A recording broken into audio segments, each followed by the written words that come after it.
கள்ளக்குறிச்சி கள்ளச்சாராய சம்பவத்திற்கு பொறுப்பேற்று முதலமைச்சர் மு.க.ஸ்டாலின் பதவி விலக வேண்டுமென எதிர்க்கட்சித் தலைவர் எடப்பாடி பழனிசாமி கூறியிருக்கிறார். கள்ளக்குறிச்சி சம்பவத்தில் உயிரிழந்தோரின் குடும்பத்தினரை நேரில் சந்தித்து எடப்பாடி பழனிசாமி ஆறுதல் தெரிவித்தார்.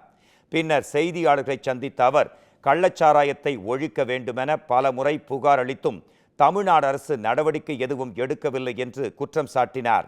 காவல் நிலையத்திற்கு பின்புறமே கள்ளச்சாராயம் விற்கப்பட்டுள்ளது அரசு நிர்வாகம் செயல் இழந்திருப்பதை காட்டுவதாகவும் அவர் கடுமையாக சாடினார். இந்த கள்ளச்சாராயம் விற்ற பகுதி கள்ளக்குறிச்சி நகரத்துடைய மைய பகுதி. இந்த கள்ளச்சாராய விற்பனை நடைபெற்ற பகுதிக்கு அருகில் காவல் நிலையம் இருக்கின்றது. அங்கே நீதிமன்றம் இருக்கின்றது. அதோடு இந்த கள்ளக்குறிச்சி மாவட்டம் தலைமையிடமாக இருக்கின்றது. மாவட்ட காவல்துறை கண்காணிப்பாளர் இங்கேயே இருக்கின்றார். மாவட்ட ஆட்சித்தலைவரும் இருக்கின்றார்கள். உயர் அதிகாரிகளும் இருக்கின்றார்கள்.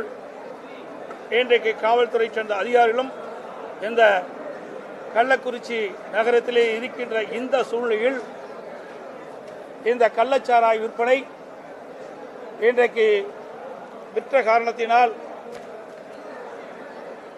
அந்த கள்ளச்சாராயத்தை பருகியவர்கள் இன்றைக்கு 36 பேர் இறந்திருக்கின்றார்கள். இது வேதனையான சூழ்நிலை.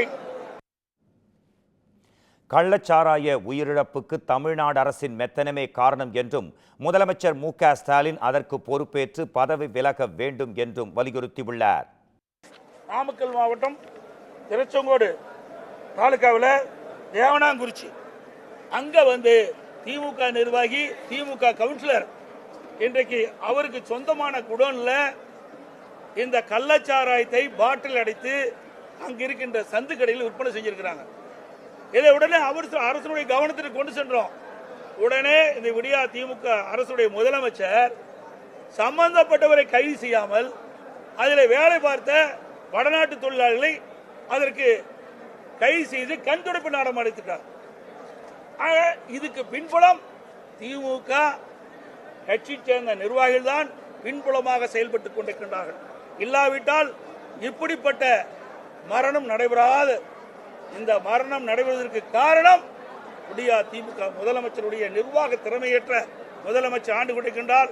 இதற்கு பின்புலமாக திராவிட முன்னேற்ற கழகத்தைச் சேர்ந்த நிர்வாகிகளே ஈடுபட்டிருக்கிறார் என்று தெல்ல தெளிவாக பல்வேறு சந்தர்ப்பங்களில் தெரிய வருகிறது. அதனால் இவ்வளவு உயிர்கள் இன்றைக்கு போவதற்கு காரணம், இவ்வளவு மரணங்கள் ஏற்படுவதற்கு காரணமாக இருந்த நிர்வாக திறமையற்ற முதலமைச்சர் திரு ஸ்டாலின் அவர்கள் ராஜினாமா செய்ய வேண்டும். தமிழ்நாடு போதைப் பொருள் நிறைந்த மாநிலமாக திகழ்வதாகவும் அரசுக்கு முட்டுக் கொடுக்கும் அதிகாரிகள் இருக்கும் வரை ஏழை மக்களுக்கு நீதி கிடைக்காது என்றும் அவர் விமர்சனம் செய்திருக்கிறார். இதில் இறந்தவருடைய குடும்பத்தைச் சேர்ந்த ஒருவர் தொலைக்காட்சி மூலமாக பேட்டி கொடுக்கிறார். கள்ளச்சாராயம் பருகிதான் எங்கள் குடும்பத்தைச் சேர்ந்தவர் இறந்தார் என்று. ஆனால் மாவட்ட ஆட்சித்தலைவர் என்ன சொல்கிறார்? வயிற்று வலியால் வயிற்று போக்கால் இறந்தார் சொல்றார். இன்னொருவர் வயதான காரணத்தினால இறந்தார் என்று சொல்றார். இன்னொரு உயிர் போயிருக்கின்றது, அதற்கு வலிப்பு இறந்தார் என்று சொல்றார். எவ்வளவு பச்சை பொய்யை ஒரு மாவட்ட ஆட்சித்தலைவர் சொல்கிறார். இந்த அரசுக்கு முட்டுக் கொடுக்கிறார். இப்படிப்பட்ட அதிகாரி இருக்கின்ற பொழுது இப்படிப்பட்ட ஏழை மக்களுக்கு எங்கே நீதி கிடைக்கும்? இந்த ஏழை மக்கள் எப்படி காப்பாற்றப்படுவார்கள்? விக்கிரவாண்டி இடைத்தேர்தலுக்கு அமைச்சர்களை களமிறக்கும் ஸ்டாலின் கள்ளக்குறிச்சிக்கு அனுப்பாதது ஏன் என்றும் அவர் கேள்வி எழுப்பினார். இன்றைக்கு விக்கிரவாண்டி சட்டமன்ற தேர்தல் நடக்குது. அதுல பூத் வாரியா பிரிச்சு அமைச்சரை நியமிக்கிறாங்க. ஒன்றியத்துக்கு 5 அமைச்சரை நியமிக்கிறாங்க. இவ்வளவு பேர், சுமார் 200 பேர் கள்ளச்சாராயம் குடித்து ஆபத்தான நிலையில் இருக்கிறார்களே.